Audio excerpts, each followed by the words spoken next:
कहिए दुर्गा महारानी की। आ एगो पत्नी अपना पति से कह रही है का, अरे कल शादी अरिया, अरे हो मोर सवरिया, कि नदी हो जाए के तय बाजा, कि करबै नवरात्र पी। कौन कौन चुंदरी ला देंगे हमको, कौन कौन ला देंगे। और कह रही है कि लई हो तो चुंदरिया चटकदार, कि करबै नवरात्र से।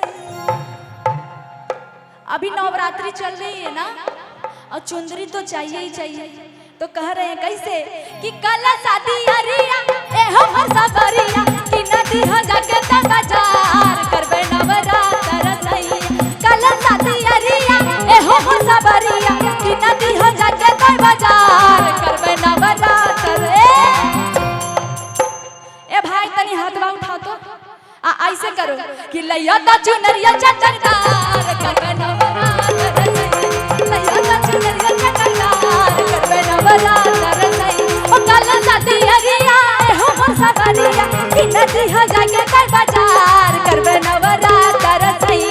कल शादी अरिया, ए हमर सबरिया, कि नदी हो जाके त बाजार, करबै नवरात्र।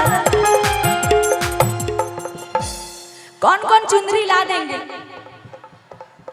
पैसा हाओ, पैसा हाओ, चुंदरी खातिर पैसा लगता है का है। तो हाथ उठा कैसे, हाँ कि लइहा त चुनरिया चटकदार, करबै नवरात्र सही। लइहा त चुनरिया चटकदार, करबै नवरात्र सैया।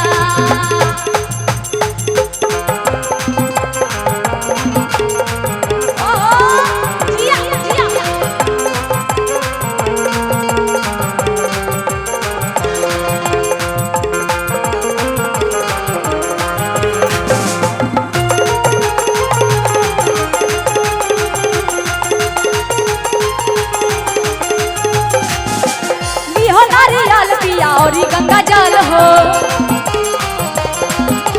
पूजा के सामान दिया जइयो नहीं तो भूल हो।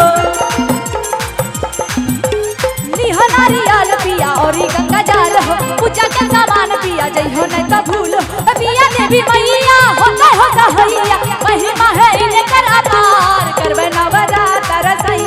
पिया देवी मैया होता हो सहैया, महिमा है इनकर अपार, करबै नवरात्र।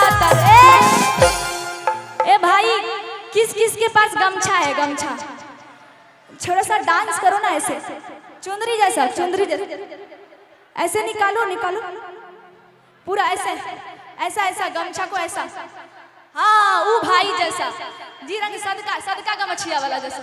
हाँ जियो जियो जियो भाई, ऐसा निकाल लो, निकाल लो ऐसे। और कहेंगे कि लइहा चुंदरिया चटकदार, करबै नवरात्र सही। लइहा चुंदरिया चटकदार, करबै नवरात्र सैया।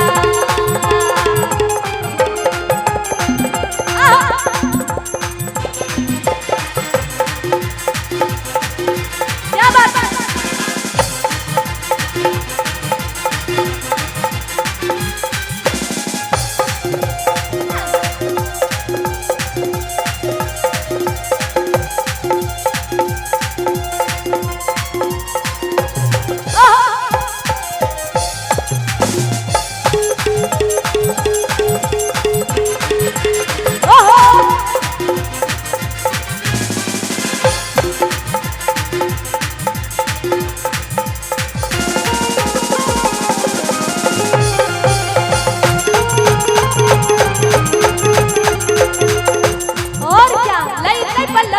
घर से अड़हुल फूल हो,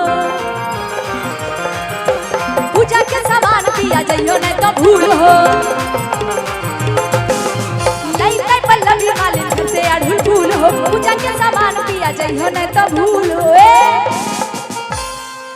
कि हे पिया देवी मैया, अरे होता ही हो सहैया, कि महिमा है इनकर अपार, कि करबै नवरात्र सही। कि ई सबके दीह सुंदर कन्या, कि ई सब के दीहा सुंदर कन्या, तब नवरात्रि कीजिएगा ना तब सुंदर कन्या मिलेगी।